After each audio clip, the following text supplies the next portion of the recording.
Hello అండి. అందరికీ నమస్కారం. Welcome to MMA class kitchen. ఈరోజు మనం చేస్తున్న రెసిపీ వచ్చి పొటాటో ఫ్రై. ఈ పొటాటో ఫ్రై చపాతీకి, వైట్ రైస్‌కి ఒక్కసారి చేశామంటే మళ్ళీ మళ్ళీ టైం లేనప్పుడు లేదా ఎక్కువ టేస్టీగా తినాలని అనిపించినప్పుడు ఈ పొటాటో ఫ్రై చేసుకుంటే చాలా టేస్టీగా ఉంటుంది. ముందుగా స్టవ్ వెలిగించి ఒక కడాయి పెట్టి అందులో 2-3 టేబుల్ స్పూన్ దాకా ఆయిల్ వేస్తున్నాను. హాఫ్ టీ స్పూన్ జీలకర్ర, హాఫ్ టీ స్పూన్ సాసవులు, హాఫ్ టీ స్పూన్ మినుములు, 1 టీ స్పూన్ శనగపప్పు ఇయన్నీ వేసిన తర్వాత సాసవులు ఇవన్నీ చిటపటలాడేంత వరకు లైట్ బ్రౌన్ వచ్చేంత వరకు వేయించుకోవాలి.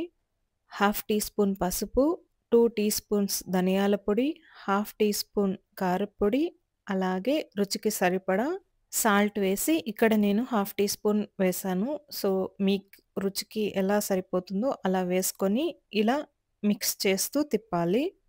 సాల్ట్ తక్కువున్నా పర్లేదు, ఎక్కువ అవ్వకుండా చూసుకుంటే చాలు. హాఫ్ టీ స్పూన్ ఇంగువ, 1 టీ స్పూన్ అల్లం వెల్లుల్లి పేస్ట్ వేసి మిక్స్ చేస్తున్నాను. అల్లం వెల్లుల్లి పేస్ట్ బాగా మిక్స్ అయ్యేంత వరకు కలుపుకోవాలి. హాఫ్ కిలో బంగాళదుంపలు మీడియం సైజు 5 లేదా 6 వస్తాయి. ఉడికించి తొక్కు తీసి కట్ చేసి పెట్టుకున్న బంగాళదుంప ముక్కల్ని యాడ్ చేసి బాగా మిక్స్ చేసుకోవాలి. వేసిన మసాలా అంతా బాగా ముక్కలకి పట్టేటట్టు మిక్స్ చేయాలి. ఇలా మిక్స్ చేసుకున్న తర్వాత సాల్ట్ సరిపోతే ఓకే. లేదంటే మళ్ళీ లైట్‌గా వేసి మిక్స్ చేసుకుంటే సెట్ అయిపోతుంది. ఇప్పుడు ఇందులో కొద్దిగా కరివేపాకు వేసి మిక్స్ చేస్తున్నాను. ఈ పౌడర్ ఏంటంటే ఈ బంగాళాదుంప ఫ్రైకి ఇదే టేస్ట్ వస్తది. అదేంటంటే చెనిగ్గింజలు అలానే బాదాం పప్పు బాగా వేయించి పొడి కొట్టి పెట్టిన పౌడర్ ఇది.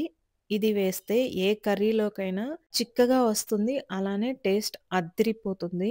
ఒకవేళ బాదాం పప్పు అందుబాటులో లేనప్పుడు ఒట్టి శనిగింజలైనా వేయించి పొడి కొట్టి వేయొచ్చు. ఇవి నేను 2 టేబుల్ స్పూన్ దాకా యాడ్ చేశాను. ఈ బంగాళదుంప ఫ్రై చపాతీలోకి, పూరీలోకి, అలాగే రైస్‌లోకి సైడ్ డిష్‌గా చాలా బావుంటుంది టేస్టు. ఇది ఒకసారి మీరు ట్రై చేసి ఎలా కుదిరిందో నాకు చెప్పండి. ఇంతేనండి. ఎంతో సింపుల్‌గా బంగాళాదుంప ఫ్రై చేసుకున్నాం కదా!